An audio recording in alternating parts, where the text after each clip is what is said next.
pulso ni Marco. Get out! Uy, mas Repa, musta kayo dyan? Musta kayo mga chong? Ay, sorry, nakaidlip ako eh.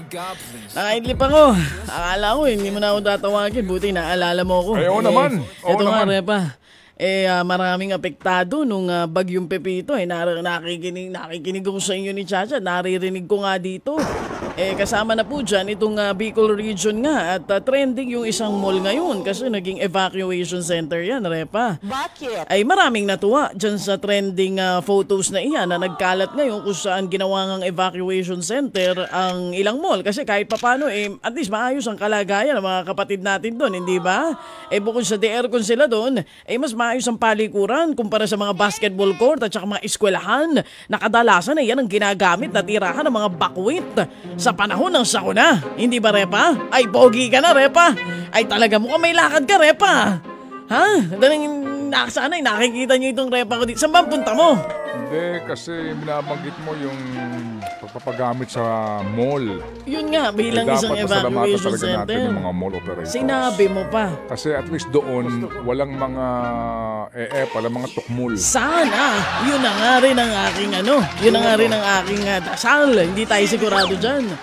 Sa dami nga ng kalamidad at bagyo na tumatama dito sa bansa, di ba kayo nagtataka kung bakit hanggang ngayon sa mga lugar na laging daanan ng bagyo, wala pa rin maayos na pabahay para sa mga evacuees. Lalo na nga dyan sa mga lugar na madalas sa mga hinahagupit ng bagyo. Hindi, di ba, sanay na kayo dyan. Hindi nyo malang patayuan ng maayos na pabahay itong mga bakwit. Para naman sa may tuwing pag-ulan at pagbaha, hindi hinahihirapan itong mga kababayan natin. Alam mo kung bakit trending yung litrato na iyan ngayon dyan sa Bicol, na yung nasa mall, yung mga tao at dyan nga natutulong at nagpapalipas. Alam mo, gusto ko ring matuwa, kagaya ng iba. Pero ako, Repa, mas nainis ako. Good job talaga sa may-ari ng mall sa pagpayag nila na mamalagi dyan ang mga bakwit. Ang tawag nga dyan ay social responsibility, hindi ba?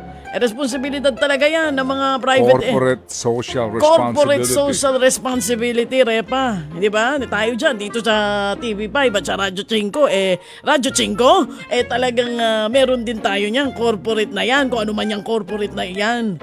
Pero ako nga, nainis ako. Kasi naman, isang malaking sampal na naman yan sa gobyerno.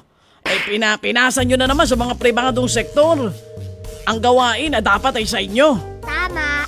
Sa mga panahon pagkakaisa na nagkakaroon ng pagkukulang ang gobyerno, maigi nga at may pribadong sektor na handang umagapay sa mga kababayan nating biktima nitong bagyo at ng kalamidad. Kagaya nung isang mall dyan sa Bicol, hindi ba? Kudos, good job dun sa may-ari sa pagpapatira sa mga bakwit natin.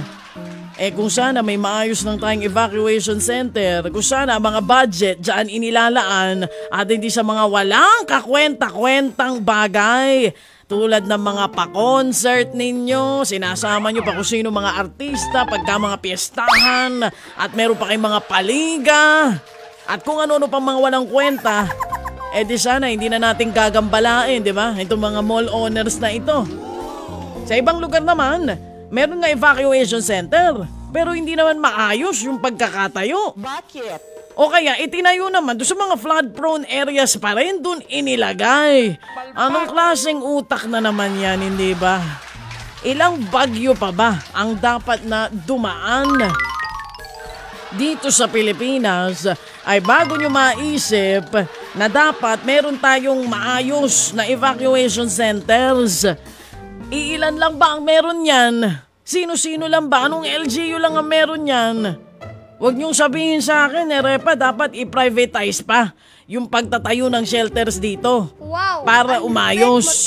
Hindi ba dito sa Pilipinas kasi, dahil hindi magawa ng gobyerno ng maayos yung kanilang trabaho, kailangan laging isinasa pribado. Dapat ganon? Pinag-iinit yung ulo ko Alam mo na yan. Hindi ba talaga kayang gawin ng gobyerno ng maayos yung kanilang trabaho, Repa? Dapat laging kasama ang private sector? Ayaw naman kasi yan, tulungan yan. Ayun na naman tayo sa tuwing may kalamidad, tulungan, wala nang sisihan. Oo. Paano yun? Wala tayong pwedeng sisihin kung bakit ganun. Wala. Kasi sa panahon ng kalamidad, dapat kinakalimutan muna ang awayan, nagkakaisa sa adhikain na makatulong sa ating mga kababayan na makabangon Ay, kaagad. hindi, Repa, tigilan mo yan. Hindi po pwede sa akin yan, lagi na lang ganyan. Chacha, mukhang masama gising itong... Hindi pwede yan ganyan, puro na tapos lang mo na ganyan to. Puro na lang kayo ganyan. Mukhang ano ito? Ay, Kulang sa brum-brum to. nakulangan ka pa ng salita na ginagamit ng mga politiko pagka nasisisi na sila. Resilience Ayan, nga. ewan ko sa inyo, mga tukmol. Dali muna. Paalam ako sa mga viewers natin sa 1PH po. Kung nais pa rin po ninyo o kung patay nyo TV nyo. Opo, you can still watch us, pati po si Idol Lord sa Channel 19 sa Signal TV. Yan po ang True TV. We'll see you again tomorrow. Thank you very much po sa ating mga viewers sa 1PH at maging sa RPTV. True. Sige, tapos ka na ba? Sige, mauuna na ako. Sana gising na sila ngayon. Karamihan sa kanila pagka ganito mga tagbagyo, sarap ng tulog nila Oo. Di ba? Yung sinasabi mo ng mga evacuation centers, may ganyan ng plano. Puro plano! Sigawan mo ako Sorry, nasabi ko lang. After Yolanda, napag-usapan na yan, yung mas matibay na evacuation center. Bakit?